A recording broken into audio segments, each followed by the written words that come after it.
натолкнулись на такое направление, как Memory Studies. И нам показалось, что это не просто академический инструмент, что это очень важный инструмент для нашего общества, как минимум по декоммунизации сознания, по высвобождению сознания. И помимо наших закрытых встреч, мы решили сделать еще такой гораздо больший формат и влиять на дискуссию в нашем обществе. Поэтому наша задача не просто академические исследования, не просто аналитические исследования, но и дискуссия в нашем обществе. Мы назвали нас командой Семье.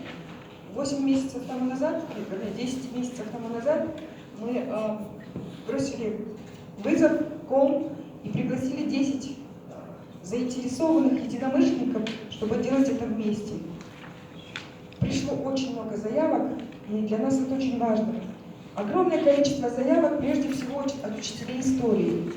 Просто учителей школ, вузов, деканов, доцентов, с Улюкты до Ат-Баши. И все задавали один и тот же вопрос. Нам очень важно, как преподавать историю детям, как говорить о прошлом, особенно касаемо последнего столетия. Мы не знаем, как найти ориентиры, мы не знаем, как говорить про отдельные события, про тенденции. И вот скоро будет съезд учителей, я надеюсь, этот вопрос будет поднят. Это такой сакраментальный вопрос, как говорить о прошлом, о недавнем прошлом, о новейшей нашей истории. И у нас собралась отличная команда. И сегодня я могу в полном смысле гордиться. Это такие горящие единомышленники. Среди нас есть антрополог, социолог, журналист, художник. Это 10 человек из разных сфер, из разных ипостасей, которые так или иначе все это время думали, размышляли и творили.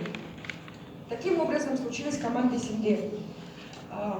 Мы пригласили 2 менторов, и почему-то мы думали, что они откажутся. И как мы были рады, когда Сергей Абашин согласился нас и поддержал, и очень во много нас поддерживает до сих пор. Кто-то называет его Аксакалом, мы постоянно советуемся. Здорово, Сергей с нами уже 3-й раз. С нами согласилась сотрудничать, нам очень помогает Марлен Норрель, вы сегодня ее слышите. И у нас появилось очень много друзей-единомышленников, и в том числе из нашего братского Казахстана. Здесь несколько коллег, я думаю, вы тоже услышите, и это очень важно. Нам очень важно говорить про память вместе.